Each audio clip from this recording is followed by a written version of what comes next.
자, 281페이지예요. 거기에 전세권의 존속기간이 있죠.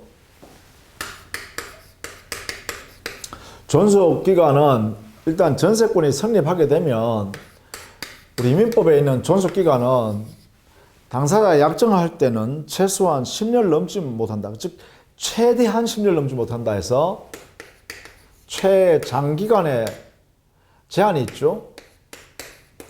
10년 내에 해야 된다. 그죠?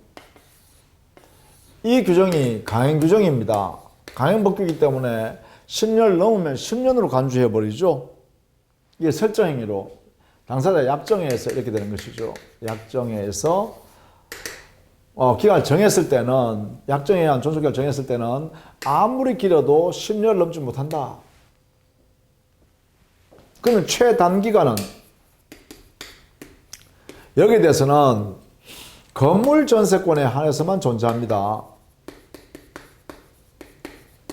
건물 전세권에 한해서만 1년 미만이면 1년으로 본다 해서 1년 이것을 보장하고 있죠. 여기도 역시 강행법규다. 1년. 이때 조심할 것. 최단기에 관해서는 건물 전세권에 한해서만 1년의 보장을 받습니다.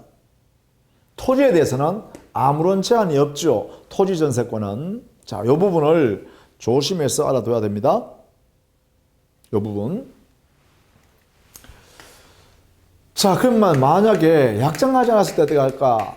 약정이 없는 경우, 이럴 때는 존속기간을 약정하지 않은 경우 그러겠죠.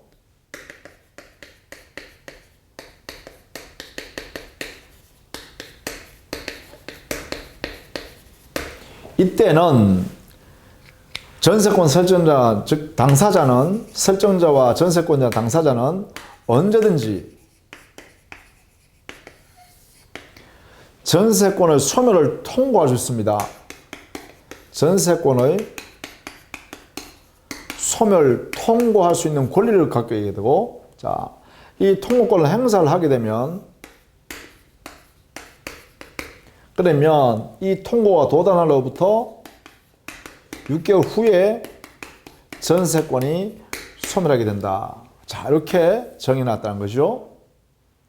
자, 당사자 누구든지 간에 소멸을 통고하게 되면 그 통고가 이루어진 날, 즉 받은 날로부터, 상대방 받은 날로부터 6개월이 경과하면 전세권이 소멸합니다. 따라서 이 통고권은 형성권이죠. 행사하니까 바로 6개월 후에 효과가, 소멸 효과가 발생하니까요. 전세권 설정자가 소멸 통고하든 전세권자가 소멸 통고하든 통고하게 되면 그 통고가 상대방이 받은 날로부터 6개월이 경과하면 소멸의 효과가 발생한다. 자, 이렇게 정리해 두셔야겠습니다. 자, 그 다음에는 만약에 기간 약정이 있는데 그 기간이 만료되었다라고 하면 갱신의 문제가 생기죠. 기간 만료 시. 자, 이때 갱신은 약정갱신이 가능하죠. 물론 약정갱신은 여기에 최장 10년 넘지 못하고 건물 전세권이면 1년 이상은 보장해 둬야 되죠. 최대한 1년으로 간주하니까. 약정갱신 당연히 인정한다. 그렇다면 법정갱신은 어떻게 될까? 이걸 우리 보통 묵시적 갱신이라고도 하죠. 즉 당사자가 갱신의 합의가 없어도 민법 규정에 의해서 갱신된 걸로 본다 하는 간주 규정에 의해서 이루어지는 거죠. 이 법정갱신 제도는 우리 법적으로는 건물 전세권에만 인정합니다. 건물 전세권에서 전세권자가 전세권 설정자군요. 전세권 설정자가, 즉 건물 소유자, 건물 소유자인 전세권 설정자가 전세권 만료 끝나기 전 6월부터 1월 사이에 전세금 증여하겠다, 또 전세권을 더 이상 할 수 없다라는 이러한 이의를 제기하지 않고 그냥 지나가 버리면 당의 전세권은 종전의 전세권이 그대로 존속하는 것으로 보도록 되어 있죠. 자, 이 내용을 우리는 전세권의 법정갱신이라고 하죠. 이것은 312조 4항에 있습니다.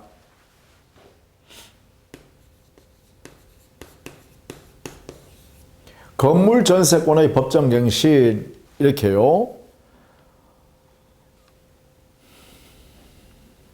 이때 법정갱신이 되었을 때 이 건물 전세권은 종전의 전세권이 그대로 존속합니다. 종전 전세권이 그대로 존속하는데 여기에 종전 전세권에서 차이점이 하나 생기는데 그게 바로 존속기간은 약정이 없는 것으로 바뀌죠.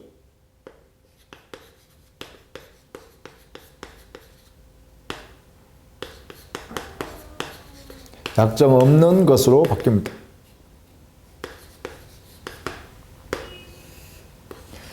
그래서 이 건물 전세권에서는 존속기간 약정이 없는 것으로 취급하기 때문에 당사자는 언제든지 전세권을 소멸 통고 제도에서 소멸 통고권 행사를 통해서 통고한 날로부터 6개월을 경과하면 전세권이 종료한다. 이렇게 적용되어져야겠죠.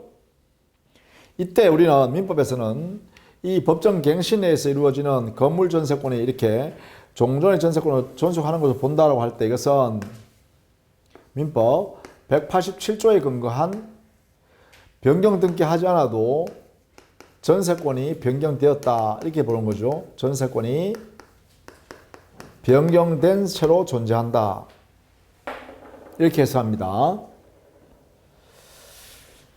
자, 그러면 282페이지 전세권의 효력은 건물 전세권은 당의 건물 전세권의 효력이 건물만 사용 수익하는 것이 아니라 토지를 지배할 수 있는 지상권이나 토지를 이용하는 임차권이 건물 소유자한테 존재한다면 당연히 건물 전세권자가 그 지상권 전세권을 영향을 주어서 지배한다 이렇게 봅니다. 그래야 건물 전세권의 사용 수익이 가능하기 때문에 그렇죠? 그 다음에 305조 법정지상권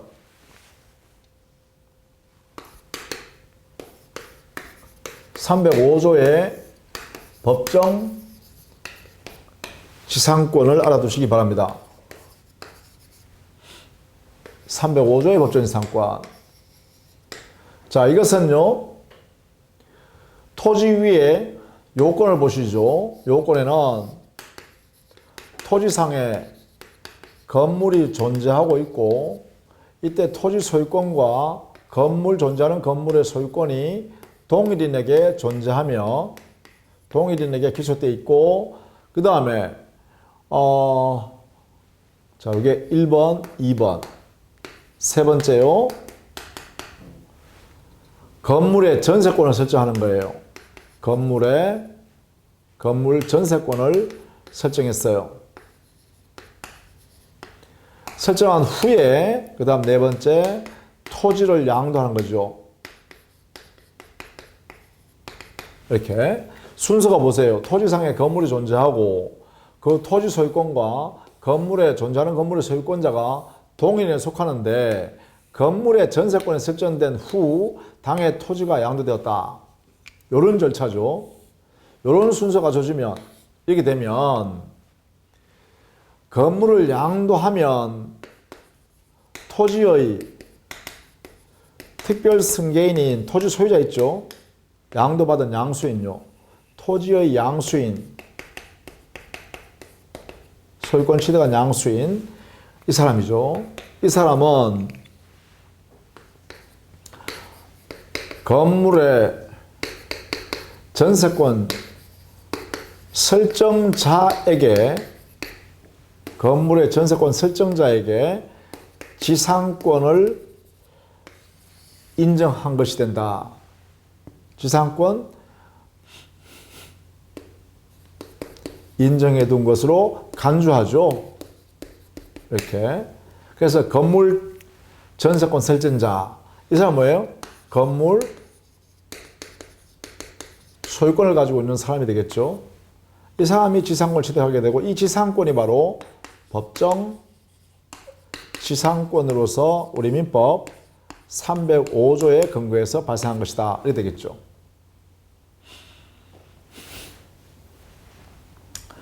따라서 토지의 소유권을 양수받은 사람은 이 소유권에 이미 지상권에서 제한을 받고 있다. 이렇게 되겠죠. 전세권 설정자에 대하여 지상권을 설정한 것으로 본다. 이게 305조의 법정지상권입니다. 여기 요건은 반드시 이 절차 거쳐야 됩니다.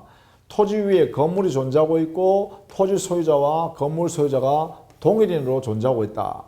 그 이후에 전세권을 건물에 설정해주고 그 다음에 건물 소유자인 토지 소유자가 토지를 타인에게 양도한 거죠.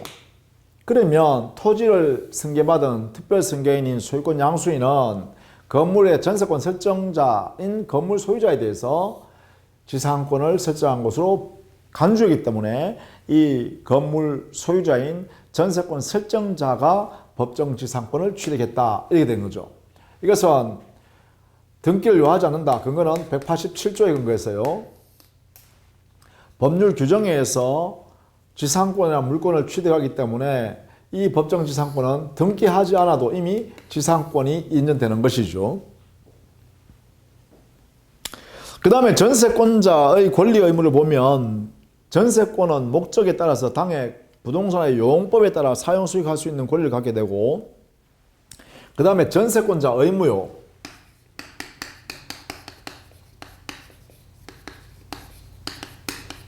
가장 중요한 의무는 전세권이 존속하는 동안에는 당의 전세물의 가치를 유지하고 수선할 의무를 이 전세권자가 부담합니다.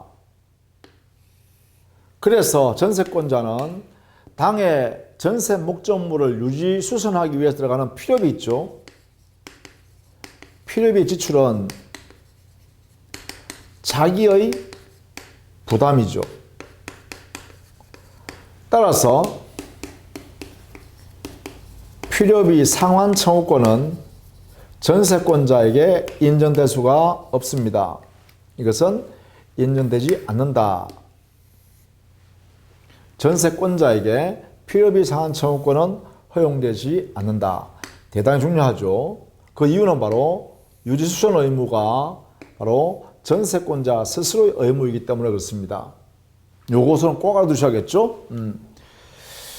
그 다음에 전세권자가 당해 전세권을 실행하는데 누군가로부터 침해를 당하면 전세권자는 전세 목적물을 점유하여 사용 수익하는 거니까 점유권에 침해당했을 뿐만 아니라 전세권도 침해당했기 때문에 점유권에 의한 물권 청구권과 전세권에 의한 물권 청구권을 모두 행사할 수 있고 동시에 당해 부동산인 전세 목적물을 사용 수익하는데 인접한 부동산의 이용자가 있으면 그들 사이에 상린관계가 발생하겠죠. 따라서 전세권자에게도 상린관계 규정이 준용됩니다.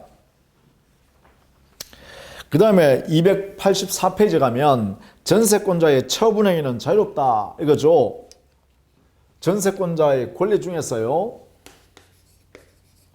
전세권자의 처분 전세권 이 처분행위는 전세권 자체를 양도하거나 또 전세 목적물을 임대하거나 전전세하거나 또 전세권 위에다가 저당권을 설정하는 행위 등 이런 등등의 행위를 우리는 뭐냐면 전세권의 처분행위를 하고 이 전세권자의 처분행위는 원칙 자유입니다. 자, 이런 행위를 할 수 있다 이 말이죠. 마음대로 양도, 임대, 전전세 그리고 저당권 설정 이런 것들이 가능하다는 것입니다. 자, 다만 우리 법에는 전세권을 설정 행위로서 이 처분 행위를 금지할 수 있도록 해놨죠. 따라서 전세권자의 처분 금지 약정은 가능하죠.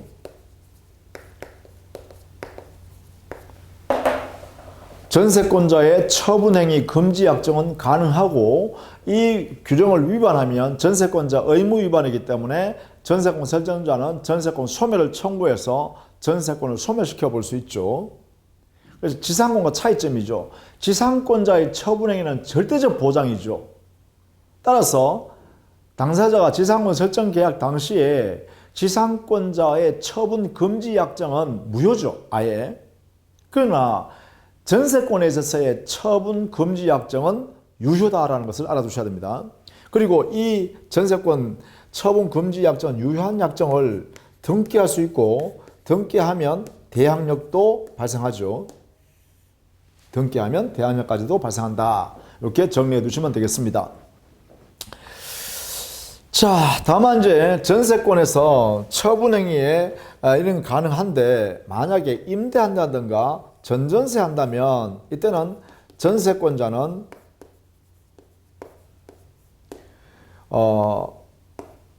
책임이 가중되죠.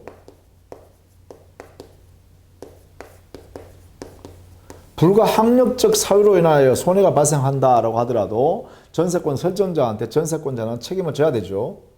그래서 처분 금지 약정이 없다면 전세권자는 임대 전전세를 마음대로 할 수 있는데, 다만 임대 전전세 함으로 인하여 불가항력으로 인하여 전세권 설정자한테 손해가 발생한다면 그 불가항력에 따르는 손해배상 책임도 져야 되기 때문에, 자기가 즉 전세권자가 스스로 잘못한 게 없다 하더라도 전세권 설정자가 손해를 끼쳤기 때문에 책임을 진다는 것이죠. 이런 걸 우리는 보통 책임 가중이 따른다 이렇게 되겠죠. 책임 가중이 발생합니다. 자, 그런 내용들이 284페이지, 285페이지에 걸쳐서 있고요. 그 다음에 전세권은 소멸입니다. 자, 이러한 전세권이 소멸했다. 소멸은 기본적으로 다음과 같은 원인에 의해서 발생하는데, 전세권의 존속기간이 만료됐으면 소멸하겠죠. 자, 그런데 그 소멸 원인 중에 우리가 조심해야 될 게 한 3가지 됩니다. 전세권의 소멸 원인 중에서 특히 알아둬야 될 3가지. 이 3가지는 좀 정리해서 알아두셔야겠어요. 첫 번째, 전세권에 있어서 전세권 설정자가 전세권 소멸 청구함으로 소멸하는 게 있습니다. 전세권 설정자의 전세권 소멸 청구권 행사.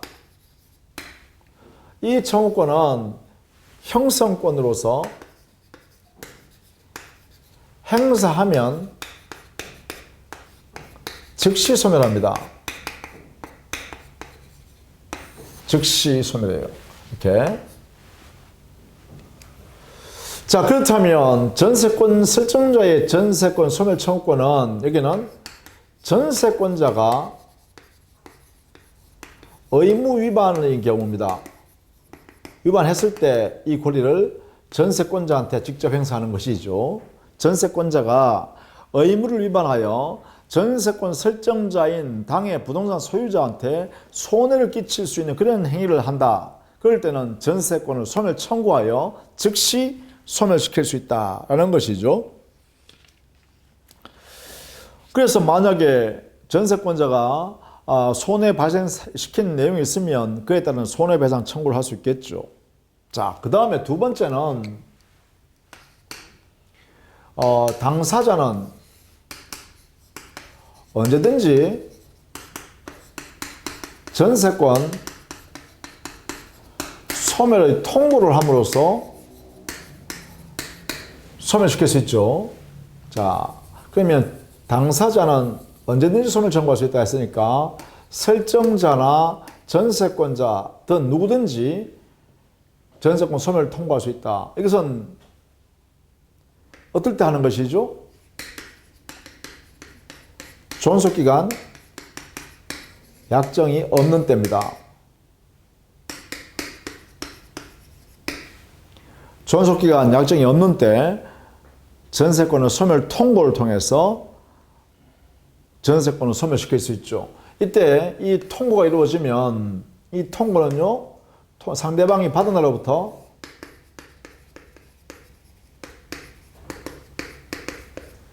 6개월이 지나고 나야 전세권의 소멸의 효과가 발생하죠. 6개월 후에. 여기는 즉시 소멸하지만 소멸 청구권은 즉시 소멸하지만 통고권 행사할 때는 받은 날로부터 6개월이 경과해야 소멸한다. 이렇게 정리해 두셔야겠습니다. 그 다음에 세 번째가 이제 중요한데요. 당해 전세 목적물의 멸실입니다. 전세물의 멸실. 여기는 전부 멸실하는 경우와 일부 멸실하는 경우가 있겠죠. 전부 멸실일 때는 전세권 전부가 소멸하겠죠. 따라서 전세금 반환을 청구하고 정리하는 것이죠. 자, 일부 멸실일 때는 그 일부분에 대해서는 전세권이 당연히 소멸합니다. 그 일부에 대해서는 전세권이 소멸하죠. 그럼 나머지에 대해서는, 나머지 부분에 대해서는 전세권이 존속하겠죠. 이렇게 되겠죠. 이렇게. 자, 여기 일부 전세권의 소멸, 나머지 부분에 대해서는 전세권이 존속한다. 그러면 여기에 일부분의 전세권 소멸한 부분에 대해서는 전세금 반환을 청구할 수 있겠다. 그 비율만큼의 전세금 반환 청구를 할 수 있겠죠. 그게 인정된다. 비율만큼. 그렇게 되겠죠? 자, 이것도 같이 알아두시면 되겠습니다. 나머지 부분은 그대로 존속한다. 그렇죠? 나머지 부분에 대해서는 전세권이 그대로 존속한다. 자, 그런데 문제가 있습니다. 이 부분에 대해서요. 나머지 부분만으로는 전세의 전세권 목적을 달성할 수 없는 경우요. 이때는 전세권을 소멸시킬 수가 있어야겠죠. 따라서 이때는 전세권자는 전세권의 소멸을 통고하고 전세금 반환을 청구할 수 있다.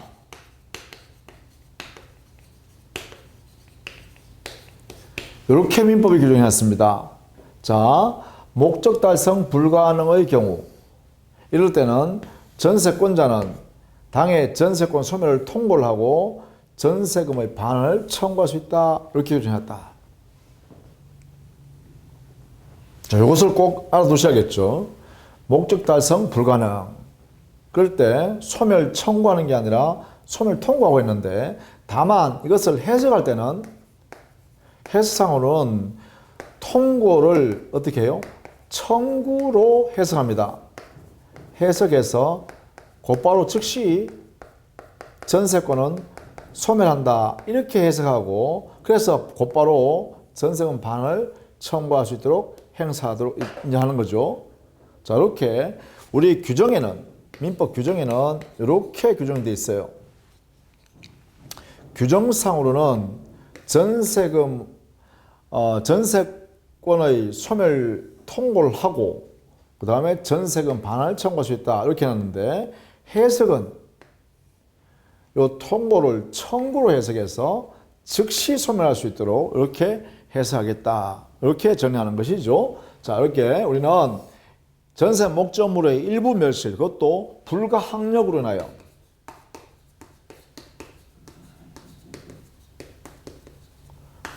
일부가 멸실됐다라고 하면 그 부분은 당연히 전세권이 소멸할 것이고, 소멸한 양만큼 비례해서 전세금 반환을 청구하면 되겠죠. 그럼 나머지 부분은 그래도 전세권 존속한다는 것이죠. 다만 그 나머지 부분만으로는 전세의 목적을 달성할 수 없다면 그때는 전세권자가 소멸을 통고하고 당해 전세금 반환을 청구할 수 있도록 하자. 이렇게 한 것이죠. 자, 이때 이렇게 해서 전세권이 소멸하면, 그러면 자, 소멸의 효과는 어떻게 될 거냐? 전세권이 소멸했다. 그러면 전세권 설정자하고 전세권자 사이에는 두 사람 사이에 해야 할 일이 각각 있죠. 서로 반환해 줘야 할 일이 있습니다. 전세권 설정자는 전세권자에 대해서 목적물 반환 청구하고 그리고 등기 말소를 청구할 수 있겠죠. 자, 이와 함께 전세권자는 전세권 설정자한테 전세금 반환을 청구할 수 있겠죠. 이런 내용으로 이루어지고 이것은 이 두 개의 관계는 동시이행 관계죠. 자, 의무로 따진다면 전세권자는 목적 물건의 반환 의무가 있고 그리고 전세권 등기의 말소 등기할 필요가 있죠. 등기 말소 의무가 있습니다. 자, 이 의무를 해야 되고 전세권 설정자는 전세권자한테 전세금 반환의 의무가 존재하죠. 이 관계가 무슨 관계다? 동시이행 관계다라는 것이에요. 이게 동시에 이행되어야 하는 관계다. 따라서 전세권자가 이 전세금 반환 의무를 전세권 설정자가 채무 불이행을 한다. 이게 되면 이 전세권자에게는 우리 법상 경매권을 행사해서 우선 변제적 효력을, 우선 변제권을 통해서 자기 채권, 전세금 반환 채권을 행사할 수 있겠죠. 자, 채무 불이행한다면. 그래서 전세권자가 설정자를 채무 불이행에 빠뜨리기 위해서 이게 설정자는, 전세권자는 뭘 하냐? 자기의 채무 제공이 필요합니다. 자, 전세권자는 자기의 채무를 제공하여 이거죠. 목적물 반환 의무와 전세권 등기에 말소한 필요를 요서 요 의무 이행을 제공하면서 전세금 반환을 청구했음에도 불구하고 전세권 설정자가 전세금 반환하지 않으면 그때부터 불이행이 되겠죠. 이렇게 됩니다. 이렇게. 그렇게 되면 불이행이 빠지면 그때부터는 뭐 할 수 있다? 바로 경매권을 행사하고 경락대금으로부터 우선 변제를 누릴 수 있다. 자, 이때 이 경매권 행사할 때 조심해야 될 게 하나 있죠. 경매권과 우선 변제권. 여기는 만약에 건물 일부에 전세권을 설정했었다. 설정 중이었다라고 하면 자, 이때 전세권자의 경매권은 어떻게 되느냐? 경매권 행사는 건물 일부에 대해서만 이것을 대상으로 해서만 경매를 실행할 수 있죠. 경매권 실행은 건물 일부에 대해서만 할 수 있고, 자, 우선 변제권 있죠. 우선 변제적 효력은 자, 건물 일부에 대해서니까 건물 당의 전부에 대해서요. 자, 이렇게 된다는 걸 알아주셔야 돼요. 이렇게. 우선 변제적 효력의 범위는 건물 전부에 대하여 행사합니다. 자, 이렇게 경매권의 대상과 우선 변제적 효력의 대상이 이렇게 분리된다는 것도 우리 판례가 이렇게 했다는 것도 꼭 알아두셔야 됩니다. 경매권 실행에서는 건물 일부의 전세권 설정했으니까 그 일부에 대해서만 이렇게 경매 실행을 할 수 있어요. 그러나 우선 변제적 효력을 누릴 수 있는 범위는 당의 건물 전부에 대해서 미칠 수 있다는 것이죠. 이렇게 꼭 알아두셔야 합니다. 이 부분을. 자, 이게 우리 시험에 잘 나오는 부분이기도 하니까 이렇게 정리해 두시기 바랍니다. 자, 그 내용이 287페이지 이하 288페이지까지 거기에 288페이지에 가면 중간쯤에 판례도 적시해 놨죠. 부동산 일부에 대한 전세권자의 경매 신청권 해가지고 정리해 두었으니까 한번 살펴보시면 되겠습니다. 그 다음에는 전세권이 소멸했을 때 당연히 전세권자가 그동안에 비용을 부담했다라고 하면 전세권자는 필요비 상환 청구는 할 수 없지만 이 상환 청구권은 인정되지 않습니다. 그러나 유입비가 지출되어 당해 증가액이 현존한 경우에 증가액과 지출액 중에서 상대방 전세권 설정자인 건물 소유자의 선택에 따라서 유익비 상환을 청구할 수 있죠. 이것은 가능합니다. 비용을 지출했을 때요. 유익비 상환 청구는 가능해요. 이때 유익비 상환 청구를 피담보 채권에서 유치권도 발생할 수 있죠. 이것도 같이 전세권자에게 인정되는 권리가 될 수 있다는 것도 같이 알아두시면 좋겠고요. 그 다음에 세 번째, 전세권자나 전세권 설정자 당사자는, 자, 전세권자부터 먼저 볼까요? 전세권자는 전세권 설정자한테 만약에 부속물이 그 전세 목적물인 건물에 붙어 있다. 부속물은 전세권 설정자한테 사세요 할 수 있다는 거죠. 이게 가능합니다. 이때면 이 설정자에게 거절할 수가 없습니다. 설정자는 반드시 일정한 요건에 기초해서 부속물 매수를 청구해 오면 당연히 설정자는 사야 합니다. 물론 이때 전세권 설정자도 전세권자한테 그 부속물, 전세권자 너가 부속시킨 물건 있잖아. 그거 내한테 팔고 가라. 이렇게 할 수 있죠. 부속물 매수를 청구할 수 있습니다. 이렇게도. 다만 이때 이 전세권자한테 정당한 이유가 있으면 존재할 때는 여기에 대해서 거절을 해도 됩니다. 여기에요. 그래서 전세권자의 부속물 매수 청구권에 관해서는 전세권 설정자가 거절할 수 없지만 전세권 설정자가 전세권자한테 부속물 매수를 청구할 때는 이때는 전세권자에게 정당한 이유가 있다면 이거 내가 반드시 떼내 가져가야 되겠다. 내 사정이 이러이러한 사정이 특별한 사정이 있으니까 내가 떼내 가겠다라는 정당한 근거. 이게 있으면 거절이 가능하다는 거죠. 자, 어쨌든 간에 부속물 매수 청구는 이러한 정당한 근거가 없다면 이 부속물 매수 청구권에 의해서 매매계약이 유효하게 체결되어 버리는 거예요. 그래서 이게 부속물 매수 청구권의 성질은 형성권입니다. 모두. 따라서 매매계약이 체결되어 버리고 대금을 상대방한테 지급해야 된다는 것이죠. 이 설정자가 전세권자한테 대금을 지급해야 된다. 이런 내용입니다. 자, 이런 내용이 전세권의 부속물 매수 청구권까지 있습니다. 이렇게 정리해 두시면 되겠죠.